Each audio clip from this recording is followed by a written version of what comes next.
Hello दोस्तों।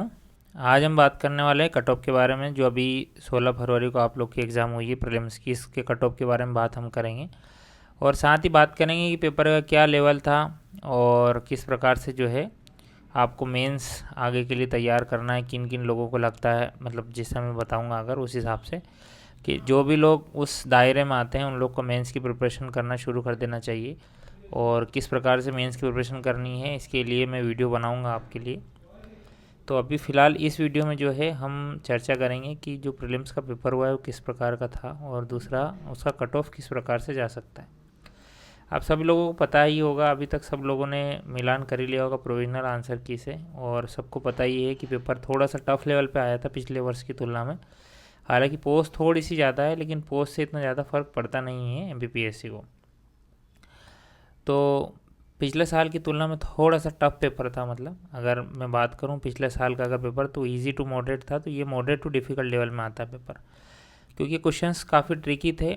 कुछ questions जो है लोगों को लगा कि हमने सही किए हैं, लेकिन वो जब घर आके मिलान किया उन्होंने तो वो गलत निकले। बहुत सारे क्वेश्चंस ऐसे निकले, क्योंकि कारण ये क्वेश्चंस काफ़ी ट्रिकी बनाए थे एमपीपीएससी ने इस बार के। तो जिस समय पिछली बार मैंने कट ऑफ प्रेडिक्ट किया था लगभग वही कट ऑफ गया था। तो मैं आपको प्रूफ के साथ बता सकता हूँ कि एनालिसिस मेरा ठीक ठाक बैठ जाता है। जैसे मैंने ये कट ऑफ था पिछली बार का जो आपकी स्क्रीन के सामने दिख रहा है 2024 के एग्ज़ाम का, वो कट ऑफ 160 मार्क्स था यूआर का। मैंने जो प्रेडिक्ट किया था आप देख सकते हैं, ये 7 मंथ अगो का वीडियो है और मैंने भी 80 से 81 प्रेडिक्ट किया था कट ऑफ। तो लगभग सेम ही कट ऑफ गया था। तो उसी हिसाब से मैं आपको बता सकता हूँ, आप भरोसा कर सकते हैं कि लगभग इतना कट ऑफ जा सकता है। हालांकि कट ऑफ के बारे में इस बार किसी को पता चलेगा नहीं, क्योंकि एमपीपीएससी यूपीएससी की रणनीति को फॉलो करने जा रही है और वो कट ऑफ जो है वो फाइनल रिजल्ट के बाद ही आपको बताएगी, due to court cases and all. तो उस वजह से थोड़ा प्रॉब्लम है, तो कट ऑफ आपको पता नहीं चलेगा। लेकिन हाँ, ये है ओवरऑल आंकलन हम कर सकते हैं, क्योंकि आंसर की तो जारी करेगा ही सही आयोग। प्रोविजनल आंसर की जारी करिए, जब फाइनल आंसर की आएगी तो पता ही चलेगा। हाँ, ये बात है, प्रोविजनल आंसर की के बाद फाइनल आंसर की में कुछ चेंजेस आते ही हैं, हर बार ही आते हैं। कुछ क्वेश्चन डिलीट होते हैं, कुछ क्वेश्चन से मल्टीपल आंसर माने जाते हैं। तो ये होता ही है हर बार, इस बार भी होगा। 2 से 4 क्वेश्चन ऐसे आएंगे 4 मान के चलो आप, 4 क्वेश्चन ऐसे होंगे ही होंगे कि जिनके आंसर जो है आयोग चेंज करेगा फाइनल आंसर की में। तो आप ये मान के चलो कि इसके बाद आपके कम तो नहीं होने वाले हैं। ज़्यादातर बच्चे जो है वो मल्टीपल आंसर रहेंगे या फिर जो डिलीट होंगे क्वेश्चन तो वो सबको मार्क्स मिलते हैं।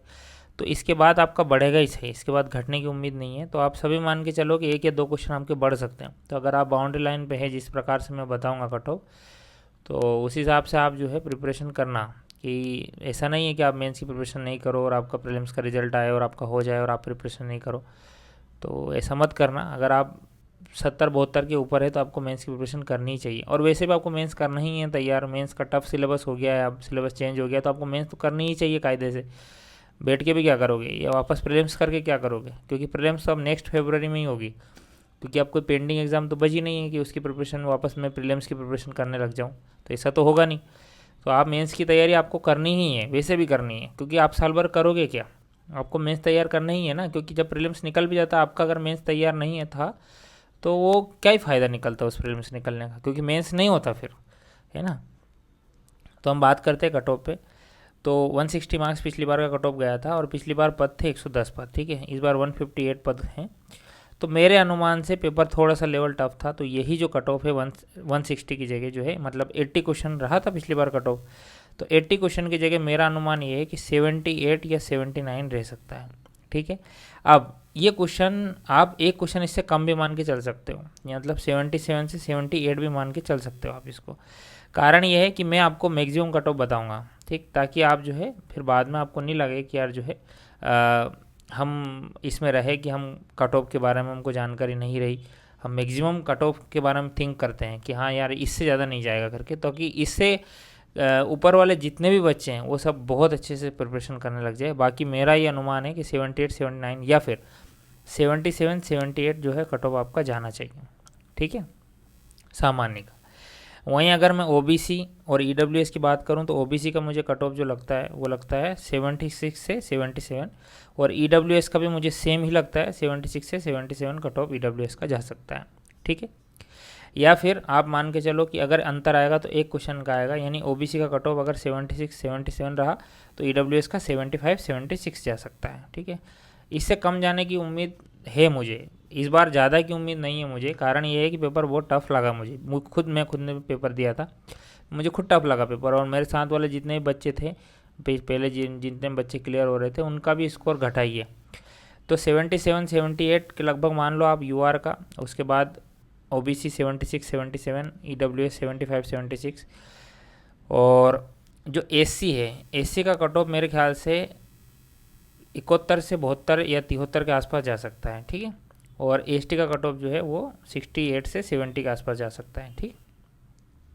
थोड़ा सा और कम कर सकते हो इसको आप, 67 से 70 के बीच में आप मान लो इसको, कट ऑफ आपका एसटी का जा सकता है।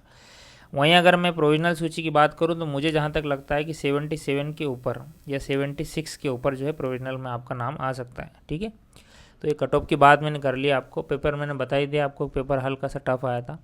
क्योंकि आपको एक बात पता ही होगी कि अभी जस्ट जब मैं वीडियो ही बना रहा था तभी एग्ज़ाम कैलेंडर आपका आ चुका है, नया जो अपडेटेड कैलेंडर है वो आपका आ चुका है। और अपडेटेड कैलेंडर के हिसाब से आपकी जो मेंस होने वाली है वो 9 जून से 14 जून के बीच में होने वाली है। और आपको डेट अब मालूम पड़ गई है, तो आपको किस प्रकार से प्रिपरेशन करनी चाहिए, इसके लिए मैं मेंस के लिए एक डिफरेंट स्ट्रेटजी लेके आऊँगा। मैंने कैसे एग्ज़ाम्स निकाली है, ये मेरा 7वां प्रीलिम्स है जो निकल रहा है लगातार, ठीक है। आपको बहुत कम बंदे ऐसे मिलेंगे जो 7 बार प्रीलिम्स निकाले हैं। 2023 का मेरा इंटरव्यू अगेन आया है, 22 का इंटरव्यू था, 21 का इंटरव्यू था। तो मैं लगातार मेंस भी निकाल रहा हूँ, प्रीलिम्स भी निकाल रहा हूँ, और मैं सर्विस में हूँ ऑलरेडी। तो आप मेरा भरोसा कर सकते हैं। मैंने जो प्रीलिम्स मेंटरशिप ग्रुप चलाया था जिसमें मैंने 100 बच्चे लिए थे, उन 100 बच्चों में से करीब 15 बच्चों की प्रीलिम्स निकल रही है इस बार, ठीक।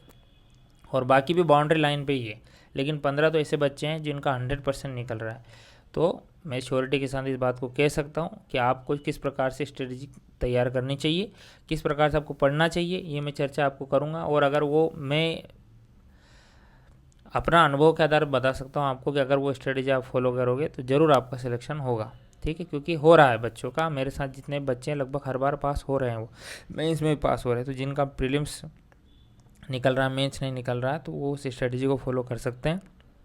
आप हमसे जुड़ भी सकते हैं, मैं डिस्क्रिप्शन में आपको लिंक डाल दूंगा टेलीग्राम ग्रुप की। और साथ ही जो है हम चर्चा करते रहेंगे।